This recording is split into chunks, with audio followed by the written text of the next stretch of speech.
Hello everyone. आज की video में हम लोग एक बात करेंगे एक क्विक ट्रेड की। और उस ट्रेड के पीछे का लेने का रीज़न क्या था। और ये जो ट्रेड थी वो WIT ट्रेड थी, जो कि एक ड्रॉप बेस रैली का एक डिमांड जोन था।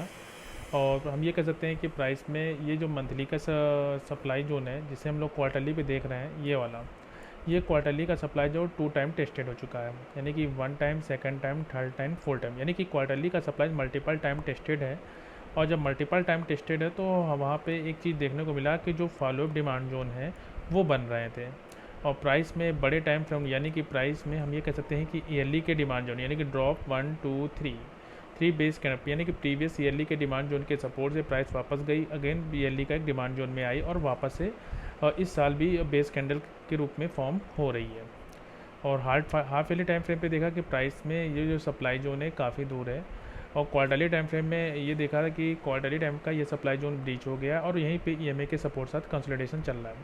यह एक रेली बेस्ड ड्रॉप का सप्लाई जोन था क्वार्टरली टाइम फ्रेम पे, लेकिन ये क्वार्टरली के सप्लाई जोन का कोई भी अचीवमेंट नहीं है, ये किसी ना किसी इसके रिएक्शन से बना है। और दूसरी चीज़ है कि ये रिएक्शन से बनने के बाद प्राइस में इसके नीचे क्लोजिंग नहीं दी है। अगर इसके नीचे क्लोजिंग देते तो कह सकते थे कि क्वार्टरली का सप्लाई जोन पावरफुल है, पहली चीज़। अगर इसके नीचे, यानी कि इस डिमांड जोन के नीचे क्लोजिंग देती तो मानते, लेकिन इसके रिएक्शन से बना है, इसलिए हम कह सकते हैं कि ये बहुत ही नॉर्मल सा क्वार्टरली का सप्लाई जोन है, जिसने प्राइस को काफ़ी टाइम से होल्ड किया है।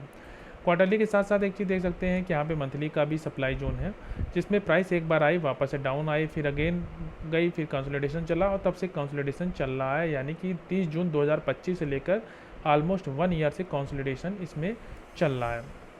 वीकली टाइम फ्रेम पे हम लोग ने देखा कि प्राइस में जब इसको हिट हुई, वापस से ये वाला जो सप्लाई वो डिमांड जोन था ब्रीच हो गया और कहीं ना कहीं एग्रेसिव यहाँ से रिटर्न हो गया, फिर वापस से आई इस वीकली के डिमांड जोन से ये चला, फिर अगेन इस प्राइस इसमें आई, वीकली का ये डिमांड जोन चला और अगेन प्राइस इसमें आई तो ये वीकली का डिमांड जोन है। यानी कि वीकली के जो डिमांड जोन है वो इस ट्रेंड लाइन के सपोर्ट के साथ ऊपर की ओर मतलब जा रहे हैं।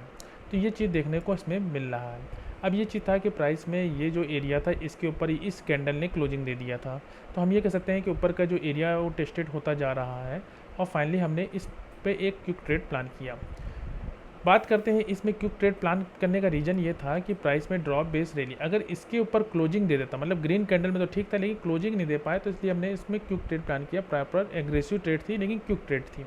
वीकली के साथ साथ हम लोगों ने देखा कि डेली पे भी हमारे पास एक ट्रेड ये थी जिसमें प्राइस ने इसके ऊपर और इस ट्रेंड लाइन के ऊपर क्लोजिंग दी। वैसे डेली का ये demand zone rally base rally जिसमें प्राइस आई रिटर्न हुई, यानी कि डिमांड जोन रिस्पेक्ट हो रहे हैं, जिसके कारण हम लोगों ने यहाँ पे क्विक ट्रेड प्लान किया। प्राइस इसमें अगेन इसके ऊपर से आई, रिटर्न हो गई और फाइनली प्राइस जब इसमें हमको एंट्री मिली है 24 जुलाई को और आज इसने सेम डे 1:1 का टारगेट दे दिया।